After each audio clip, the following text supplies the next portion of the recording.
You've probably been thinking about this since you started your business. If you didn't start with the exit in mind, which is really the best way to start a business. Start with the end in mind. But probably for the last few years, you've been thinking about it. And you know it's a complex process, but now you're planning the end. As a certified exit planner, I commend you for doing any planning at all, because most business owners don't. There's a lot of research that supports that. And we are probably thinking, this is going to be your financial freedom. This is a new chapter. This is a chance to take some chips off the table.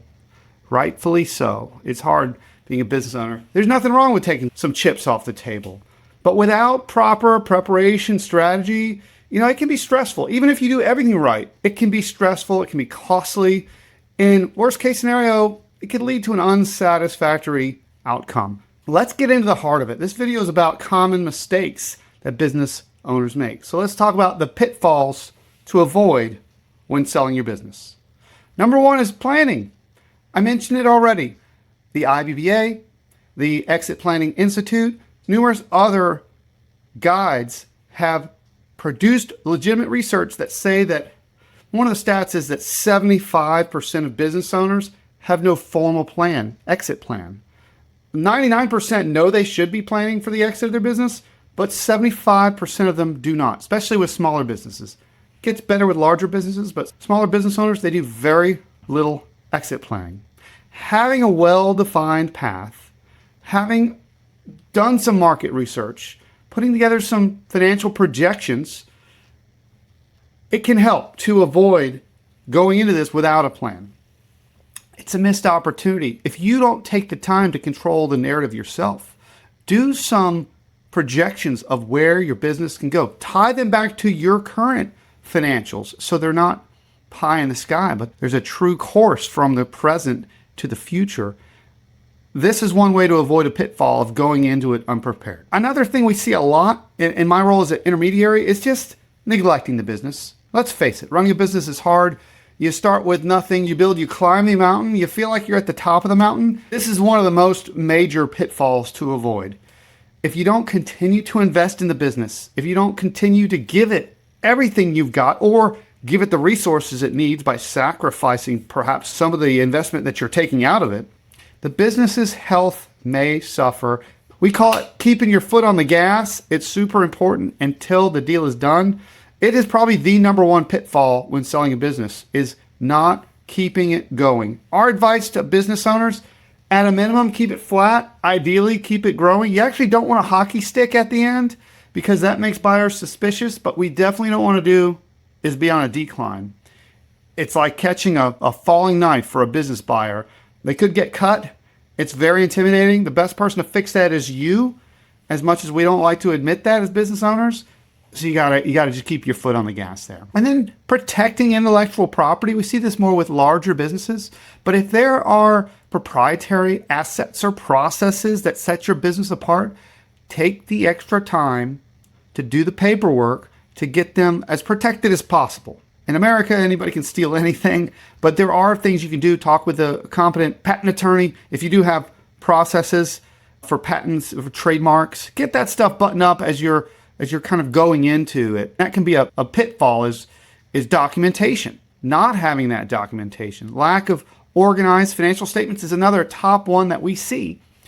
Having your contracts put together. It's just the essential documents that are needed in a sale. Business buyers are going to ask you for those. The more time you stumble when you're asked for them, the more they think you're hiding something. So in preparing to go to market, get all your financials together. If you're working with an intermediary like me, we can guide you on what business buyers are going to want. But you may know what, your organizational documents. When's the last time you looked at your articles of organization? If you have a partner, your partnership agreement. All of this stuff, find it, compile it, put it on a zip drive, a thumb drive, put it in a shared cloud somewhere that's easily accessible. It will impress buyers if you have stuff quickly. What makes a business attractive? It's kind of the opposite of this stuff. It's having all your stuff together. It is the strong financial performance. If you don't have a track record of making money, it's going to be hard to get people's attention. It's going to be hard for them to buy into the vision all the time. So having a track record of strong financial performance is the number one thing that you can do to add value to your business. Consistent profitability, healthy cash flow, understanding where the seasonality of the business is and having great answers for that, all of that is really good.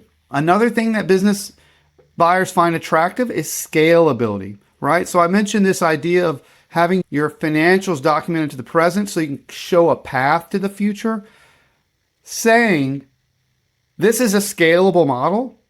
Hey, I've done all the work except gotten my franchise disclosure documents together if you want to franchise this business. Those are things that add value and can get someone to pay at the top end or maybe higher than the most probable sales price. So documenting the scalability of a business adds tremendous value. Buyers love that. And lastly, I'm going to pivot a little bit into navigating the process. We've talked a little bit about the pitfalls. We've talked about the things that you do want that make it attractive. Let's talk about the do's and don'ts of selling your business. Now, I'm an intermediary, so I'm a little biased, but I think that you need to have an advisory team. You need to have an intermediary. You need to talk with your financial advisor. If you don't have a financial advisor, get one because you're about to get a bunch of money. Hopefully, you want to know what to do with that. You want to plan before you get it, what to do with it. And if you don't have a great CPA, a great business attorney, now's the time to build those relationships. Start to get used to talking to them about your exit so that you're not learning to work with them while you're in the thick of it. So build your team. Financial advisor, attorney, business intermediary, M&A specialist, right? Consider the fact that the team that got you to this point may not be the best team to get you to the next point. We see this all the time with attorneys that business owners grew up with. They may have outgrown them or their accountants. They just don't do the type of work in M&A that they need at that time. Nothing wrong with that. Just means you may need to add a member of your team that's a specialist in M&A. You definitely want to work on your pitch. If you're doing it alone, you need to hone your pitch. You can work with a marketing professional about what makes your business unique. But an intermediary like myself can add a lot of value here. We put together what we call the book. This is a selling document. If you're selling a business, you got to be good at sales. You got to outsource that and have someone in charge of that if you can't do it. And even if you're a great salesperson, having someone represent you will leverage better than just doing it yourself. And lastly, be transparent and honest about the sale of your business. If there are flaws in your business, you want to highlight those. I know that sounds counterintuitive, but you want to shine a light on anything that's not perfect because that's an opportunity for a buyer to fix. And if they discover it without you showing them, you're not controlling the narrative there. It's better if you get out in front of it and say, this is a weakness that's specific to me. It's overcomable. These are the skill sets that you would need to either hire for or bring to solve this problem. You're going to be well positioned to get past that. Let's talk about leading up to the end of the sale, post-sale considerations. A lot of people don't realize this, but business sales are confidential until the end.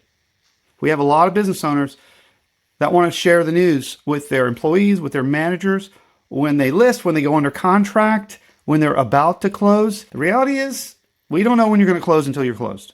And closing dates get pushed back a lot. This introduces a lot of uncertainty. If you start to share news with the team, it could threaten not just your business, but it could make the business more vulnerable for the business buyer. We want them to have success as well. They could pull out of the deal at the last moment. So confidentiality is the number one thing you can do to protect the business as you get through the sale. And then hopefully you've done this already, but thinking about the transition. In our process, we have a lot of conversations about the transition. Number one, because you're probably signing a non-compete, so you're going to be doing something different. But number two, for the emotional piece, for understanding who you are. As people, we are tied. Our identity is tied to what we do, especially in the United States of America. So understanding the chapter of life that you're entering, you've just leaped from one lily pad to the next. What's that going to look like for you? So I'm talking about a schedule for week one. What are your expectations of your buyer for you in your business when it's their business? What is the hour by hour shifts going to look like? Who's opening that day? And what type of training are they expecting of you? And what about handing over employees and vendors? Preparing for all of that is something that we spend tremendous amount of time making sure that the business buyer is able to operate A, legally, and B, financially? Do they have all their insurance? Do they have their point of sale, their credit card, their merchant systems set up?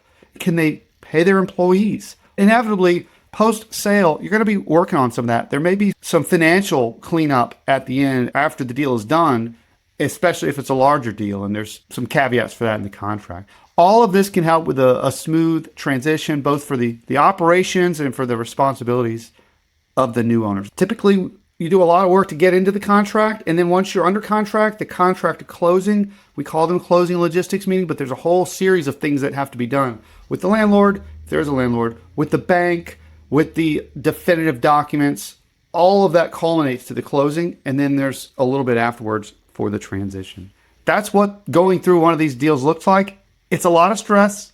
It's a lot of fun. Thanks for watching. Until next time, mahalo.